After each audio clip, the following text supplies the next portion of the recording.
Hey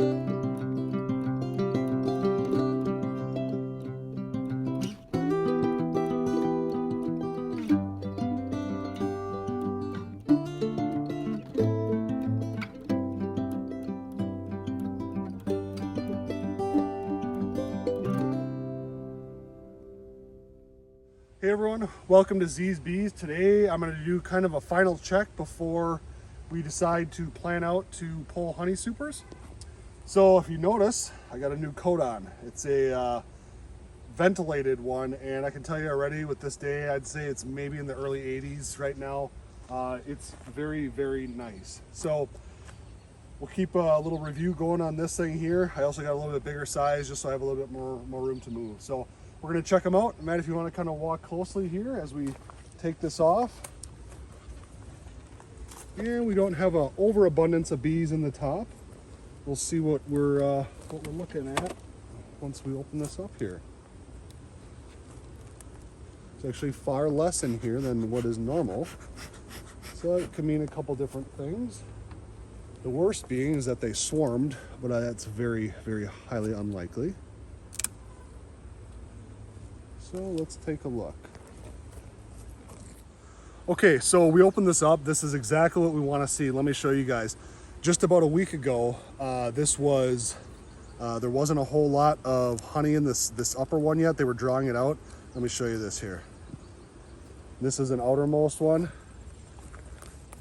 Take a look at that there. And then look at this here. You see all the little faces that are in those? They're either capping or they're storing honey still. So this is the second box that's on here. So we have a little bit of time yet, and there's still a flow coming in here. I didn't bring my hydrometer down, but when they cap over the honey, you're usually at about 20% or less of water inside the nectar. Nectar is about 85% water. Honey is about 15% or 16, which is what preserves it. So this is a really good sign. I'm actually going to button this one back up, and we're going to let them continue to work. We have a little bit of rain that's supposed to be coming tonight. Hopefully that continues with some pollen production, also with the nectar flow. We're starting to get kind of towards that tail end though. So again, I think I'm probably within a little bit here, a couple weeks of, or even days, I guess, of storing or extracting the honey. This is what you call a 100% capped frame. Oh, I should say almost on this side. The thing is, this was the outermost frame on this box, and the rest of them are all identical in being drawn out. Now, the one thing I will say is that if I kind of work my way over here, I don't want to rip any of the honey and create more work for the bees, but there was some drone brood on the bottom of some of these. But I would say this thing right here probably weighs, 7 to 10 pounds, and each one of them is the exact same. I'm just going through to make sure that the queen hasn't made her way up. This is the hive that swarmed, and they have just amazing. So because we're not pulling it today, there is no need for me right now to go into it. I'm actually gonna take this one off. I'm going to set it on top, and I'm just going to see what her pattern looks like down here still. So this box right now, my only concern is the weight of it, because each one of these is completely full of honey. So as gentle, holy cow.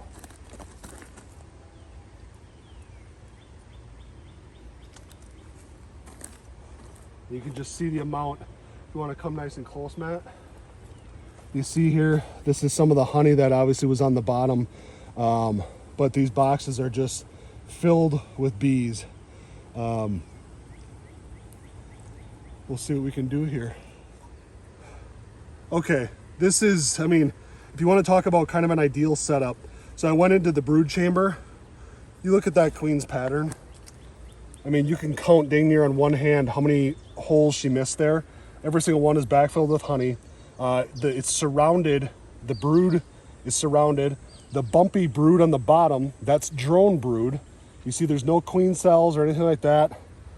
They are still doing great. I'm not going to go any further into this, but this is really good as we start to look at getting into fall.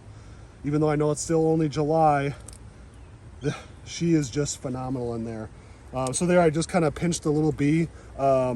She didn't like that. She didn't sting me, but I could feel the vibration on my thumb. So again, that was my fault on it. But we'll tighten these back up.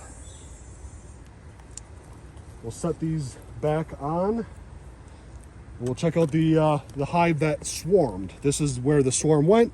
That's the one that swarmed. So, okay, so this is the hive that requeened themselves. I let them go with it. I put this honey super back on. The brood now, since the time that they requeen themselves, I'm thinking that they're getting close to the first hatch, or at least maybe a couple days after. So let's see what the population looks like in here. There's a spider on the inner cover, which that's not a big deal because, again, it's there's no access to the bees actually through the inner cover. But you can see here, if the bees could get to that, they would take care of that spider, but it's on the inside.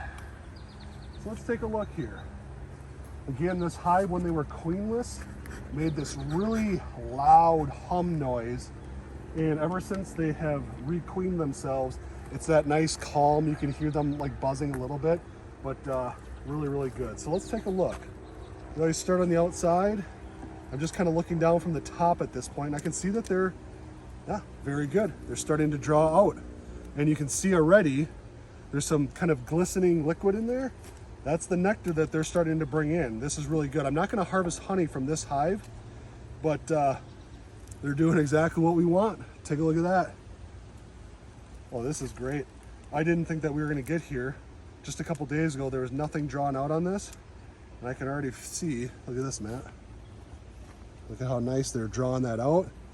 And there must be a nectar flow going on, because in all these hives, if they have an open area, they're storing nectar in there. There's a little bit of talk of down south in Wisconsin, there's a goldenrod is starting to show up a little bit. So let's just take a look at how the brood pattern is with our queen down here. So what I'm going to do is I'm going to put these back together. Grab my hive tool, which is behind Matt. I'm just going to step in front of you guys. I can tell you right now, this jacket, I sweat easy, and although I'm sweating, it's nothing like it was before, so definitely worth the purchase there. Okay, so it took me a little bit to get that frame out of there. I got it, but remember, this was all completely honey. Look at that. Tell me that's not the daughter of the hive that swarmed. That is just perfect. And that is a queen that the hive raised themselves.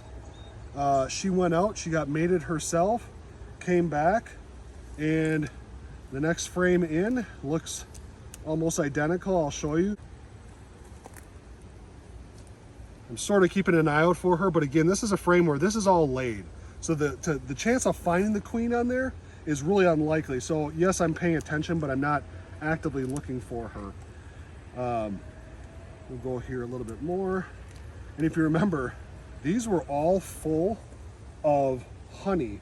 And I was a little bit worried that I was gonna have to remove some of them because the queen wouldn't have anywhere to go. Well, sometimes just letting bees do what they do. They moved all the honey around, they consumed it, and they are in business. So let's see, what is that? 2, 3, this is number 4 full of brood. So I'm gonna go over just one more here. And I'm just curious how far over her brood goes.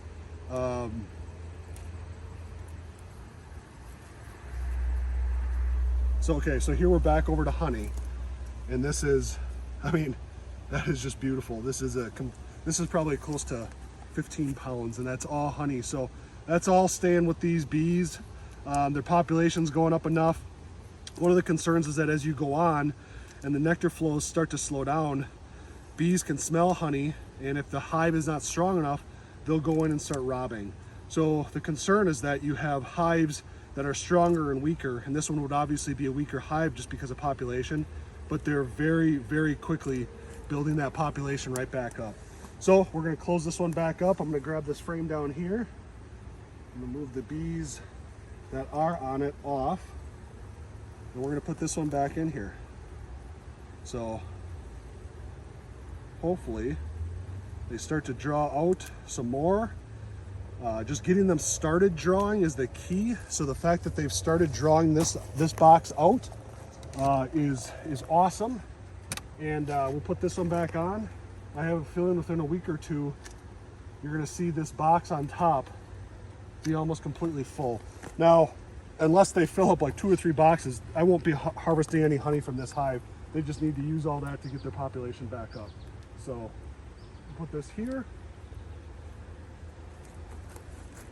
Looks like the spider went underneath. So unfortunately, the bees will probably take care of him. Put the cover back on. And that's gonna conclude our inspection for today. Really good stuff. Of course, every time that I think I'm gonna start extracting the honey, they're coming in with a nectar flow. So I'm gonna probably figure out when these 2 boxes are full, which is gonna be pretty quick, we'll take these 2 boxes, these ones that they're drawing out, we'll drop those down. That way they already have some started comb. And then that's what is gonna be for the year. So till next time, thanks for watching Z's Bees.